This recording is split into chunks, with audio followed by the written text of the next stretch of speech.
Hi, and welcome to another episode of the WC Podcast. Today we have a very special guest, founder and CEO of Rise Up For You, Neda. How are you? Welcome. I'm fantastic. Thank you so much for having me. Yeah, I think we met just a few weeks ago at the Vegas Chamber.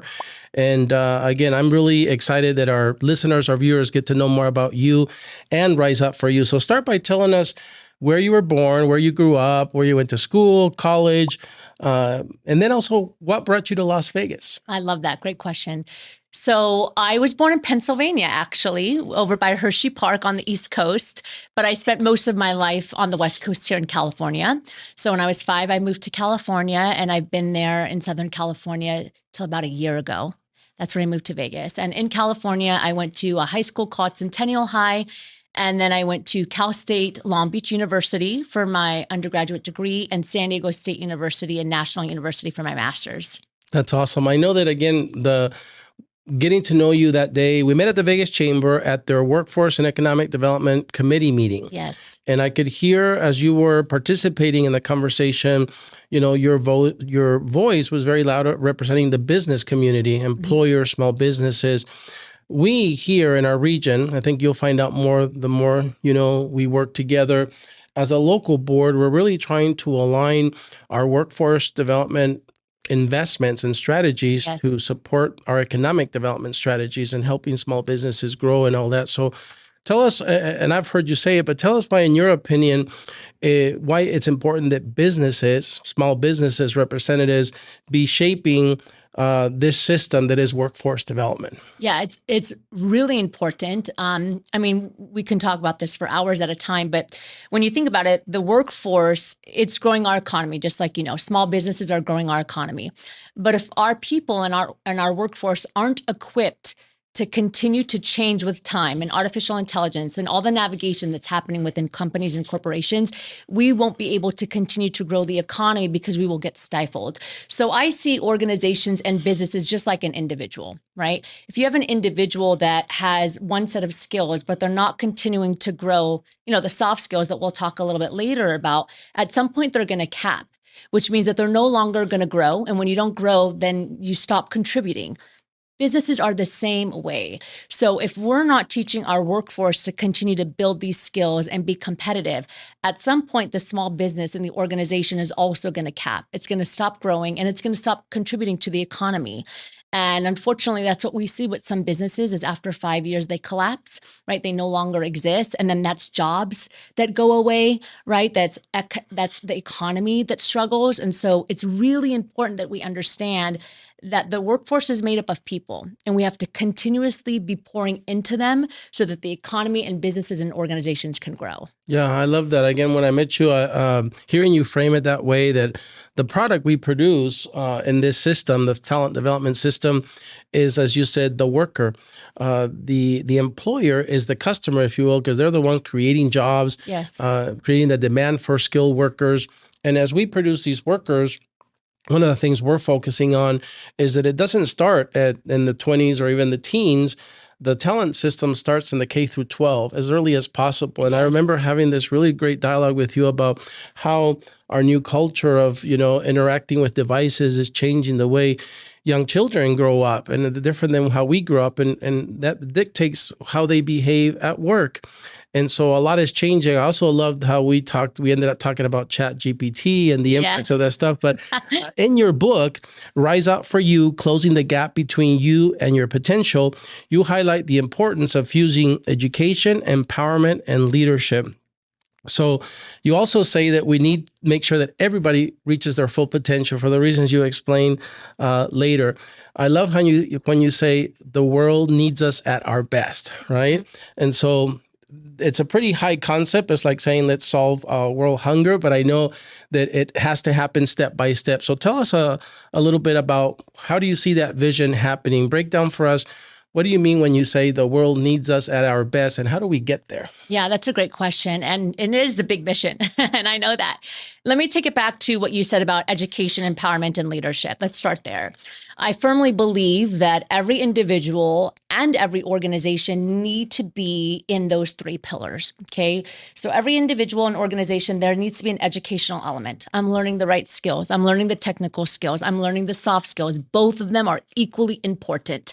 And we can no longer live in a world where the technical skills are at the top, because we just don't live in that world anymore. There's constant shift happening, and the soft skills are going to help us continue to adapt and be agile. So that education part is very important.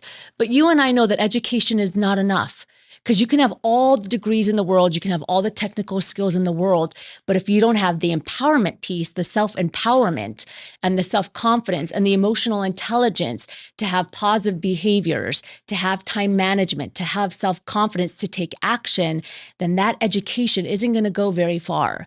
So that's why that self-empowerment piece is critical, so that your skills are put to good use and they're consistently put to good use. And that third pillar is a leadership, because we all exist in a world where we're influencing and impacting one another. We can't get away from it. You know, I always laugh when people say, I'm not a leader. I'm like, are you around people? You're leading then, right? I mean, even when you walk into a grocery store, you're making an influence and an impact. And so it's really taking that education, that self-empowerment, and now using it to lead the best that you can, whether it's in your household, in your community, and in your workforce. And that's really what potential is about. Potential isn't reaching your full potential, because what does that mean? What does full potential mean? But I like to think of an individual like a plant. You have to keep watering the plant so that it can continue to grow and to live, so that it can continue to flourish. And if we don't, then again, it's going to go back to where we cap ourselves as individuals, and really pushing yourself in your potential, not just in your work, but also in communication and conversations and things that feel uncomfortable, so that you can continue to grow. And when you have the capacity to grow, then you have the capacity to contribute. And that's really important, especially in our workforce. And so if everybody gets there, that's what you mean by we're at our best. The world needs that. That's how we move forward. That's how we Yeah, because when you're pushing your potential and you feel like you're getting to your best, right, or growing as your best, you now open up the capacity to serve others. But unfortunately, you know, sometimes I see this a lot with clients as well, and with the workforce. We're in a world where a lot of us don't even have the capacity to think outside of ourselves, right? There's burnout, there's stress management, there's a lack of alignment with what they want in their life in the workforce. They get into the workforce, they don't know what to do, how to communicate with their leaders. And then there's all these internal struggles that happen, and then organizational struggles exist because of that, right? So you don't have the capacity to lead effectively. You don't have the capacity to walk into your leader's office and say, I have some great ideas I want to share with you that might be a game changer for this company, because you're just trying to survive up here. Yep, that makes sense. Again, we talked about how artificial intelligence, Chat GPT, and other things are really have the potential to revolutionize the workplace and how we live. We've seen, again, how the world changes around mobility and phones and technology. But still, emotional intelligence, and you got me when you told me that when we met, is a pivotal piece of the workplace, you know? And so, and again, it's in your book. I know it's part of what you employers hire you to do, to help them with emotional intelligence in the workplace. But tell us a little bit about why you're so passionate about emotional intelligence in the workplace. Yeah, and it's interesting because I have been passionate for a long time. I just didn't know what it was called. But I think I mentioned to you prior that, you know, I was an executive before I built my own company, and I was a professor at the same time, simultaneously. And I was seeing over time that technology was increasing, right? Tools were getting better, but we weren't counterbalancing it with the human skills, right? And emotional intelligence is a human skill. So people were building all of these skills. Artificial intelligence is coming full force, but the gap between artificial intelligence and technology and human capability is getting wider and wider and wider. And I saw this as an executive with professionals that had PhDs and master's degrees. And then in the evening, I would go to the college and teach. And every single year, the next generation would come in. They would be genius when it comes to technology, but they couldn't stand up and say their name. They couldn't, raise their hand and ask a question question because they were scared they were going to be made fun of. So it is pivotal that, especially with the way the world is going with technology, we have to balance them with the soft skills, and emotional intelligence is the most important. And the reason why I say that, and I can do a whole training right now, but emotional intelligence is very, very misunderstood. When I ask people what emotional intelligence is, they say, well, you feel your emotions and then you're aware of other emotions. But actually, there's 18 pillars that fall under emotional intelligence.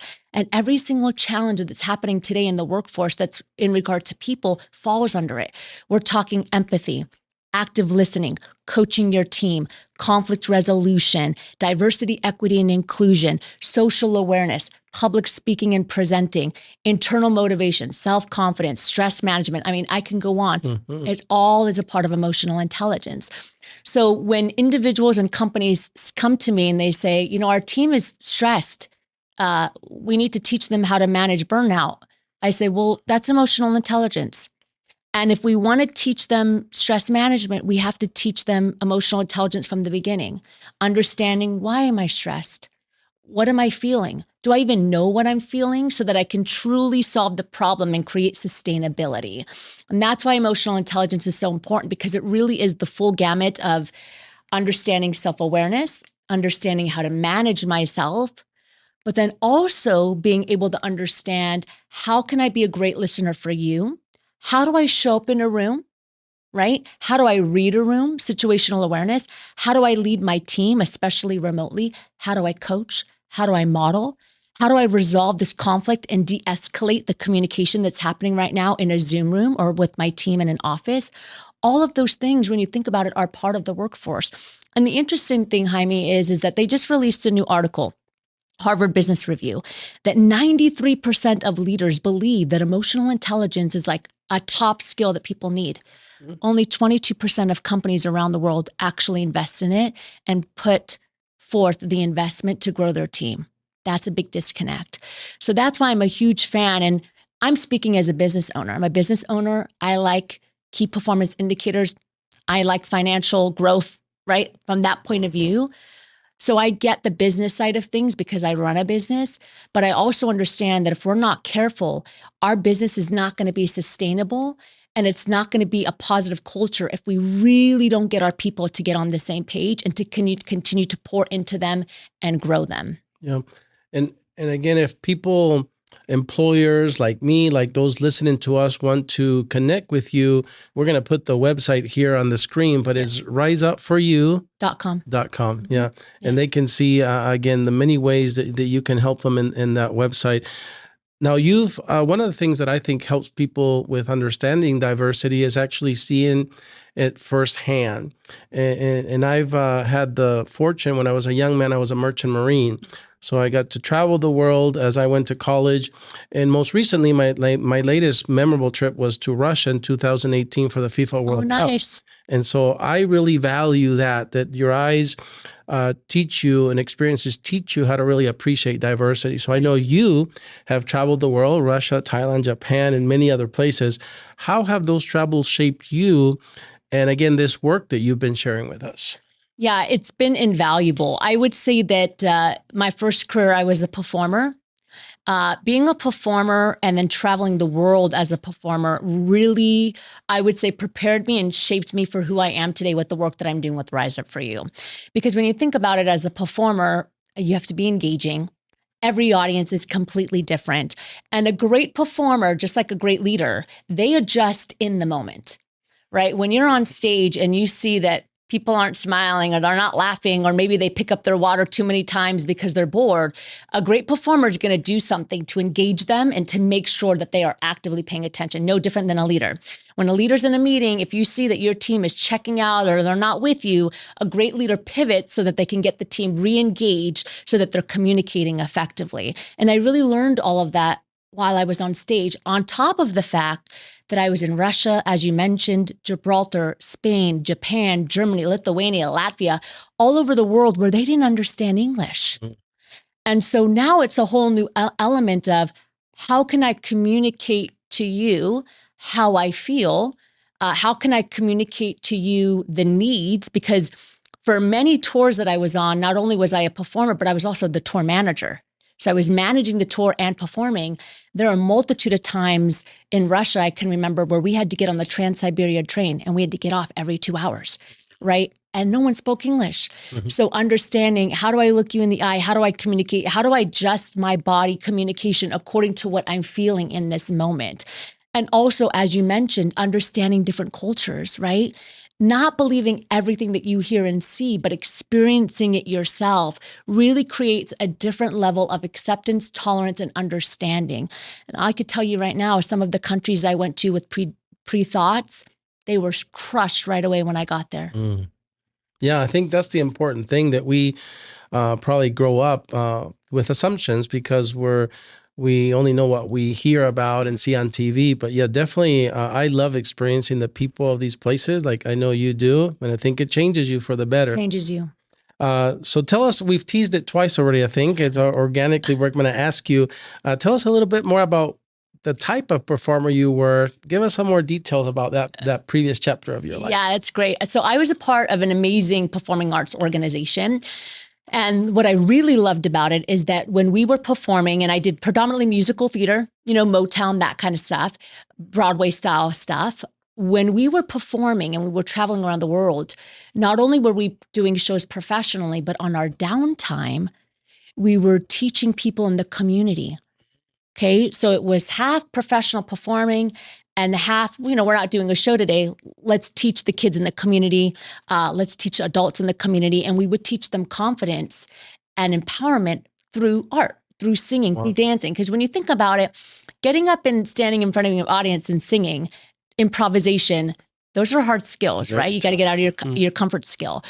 So it was fabulous. I did a lot of musical theater, a lot of Broadway, as I mentioned. But the coolest part is, again, when we weren't on stage, going to Germany in jails with young men and women that committed murder and teaching them about singing and dancing and watching them light up, showing them that there's more than the four walls of their cell.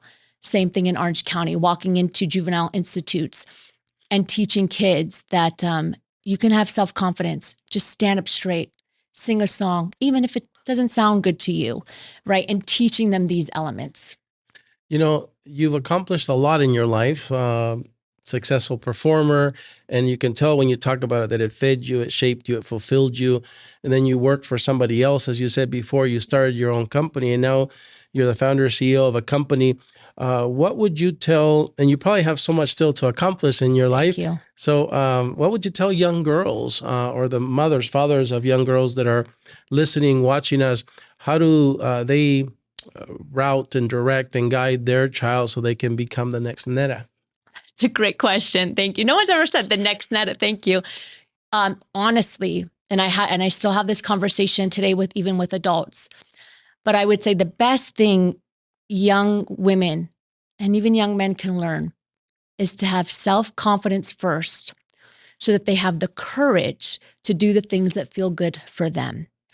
And when you have self-confidence and you believe in yourself, then you stop chasing and doing things because other people validate you, or because social media tells you to do it, or because the next TikTok influencer is doing it, right? So having the self-confidence to love yourself, to have your own validation, so that you have the courage to do things that are good for you. So my entire life, I've followed my own drum, the own beat, right? My own beat of the drum. So I said, I was a 4.17 GPA student, right? In APA classes. And I said, I'm going to go do music first. And my dad, he's from a third world country, said, what? What are you going to do? You're going to go be a doctor. So no, I feel like this is my right path. And I did. And thankfully I was successful at it. But what I see today, especially amongst our youth, is that they don't have the self-confidence and they don't believe in themselves.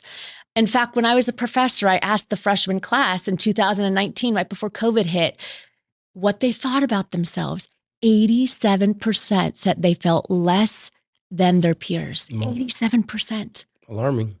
And when I asked them if they were confident in their ability, 85% said no.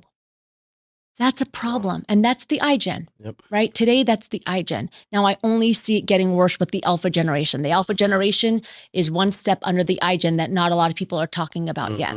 Okay. That's a problem. And so again, when you don't have that self-confidence, you're constantly going to chase things that really aren't a great fit for you because you see it on social media or you see it on a TikTok. And then you're going to spend your whole life following something that's not going to work for you.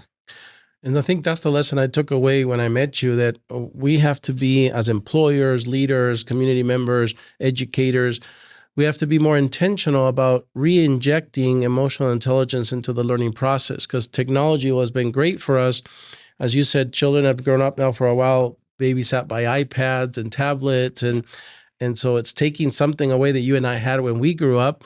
And since we can't change technology, we're going to have to just, again, be purposeful and re-inject, reintroduce, making sure that we're equipping this generation with the emotional intelligence they need. 100%. And we shouldn't change technology because technology does amazing things.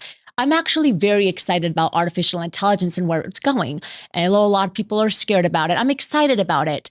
But if we're not careful, and we don't have those soft skills go side by side that we need to infuse in the education level all the way up to corporate level intentionally, like you said, sustainably and consistently, in 10 years from now, we're going to be in trouble because the gap is only going to widen. And then we're going to have a workforce of people that only know technical skills, that don't know how to communicate, that don't know how to manage their stress, that don't know how to pivot and be agile, when in 20 years from now, there's all new automations that you have to learn, right? That's part of emotional intelligence, is that growth mindset and shifting. We're going to be in trouble if we're not careful. Yep. And so I've enjoyed, again, talking to you both here and offline.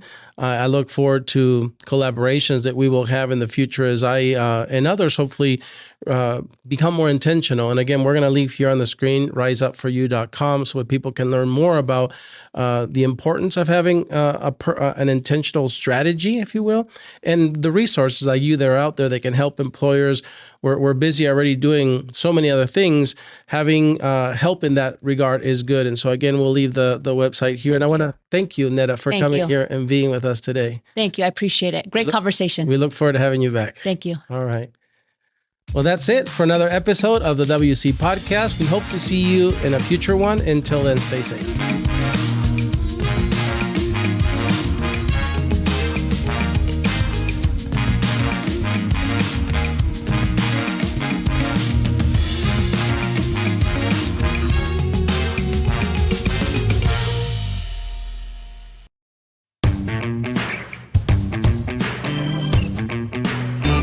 Okay, Netta, thank you for staying over to do our bonus segment called Against the Wall. Thanks for having me. Are you ready? I'm ready. All right. The first section is called Your Favorites. I'm going to give you some categories. You're going to give me your favorite one. Let's start with an easy one. Your favorite color. Turquoise. Your favorite food.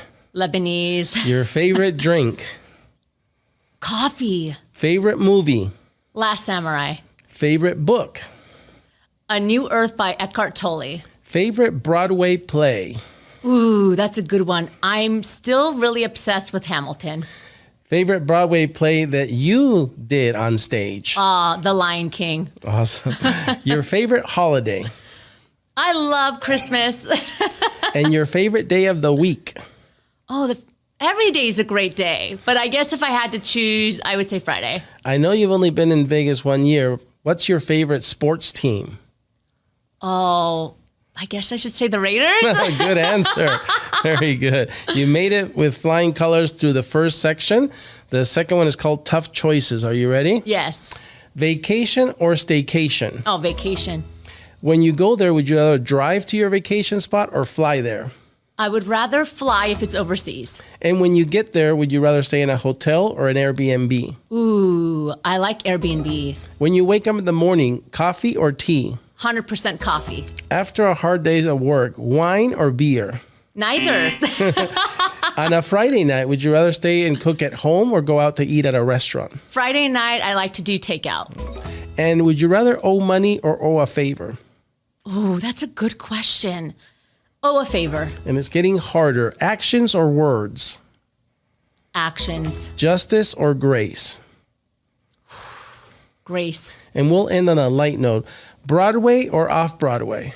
Broadway. All right.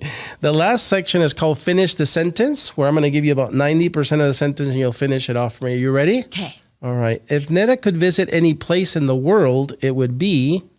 Right now, Peru, Machu Picchu. Oh, wow. Yeah. I might have to go with you. Yeah, then. let's do it. The best part of living in Las Vegas is... The weather.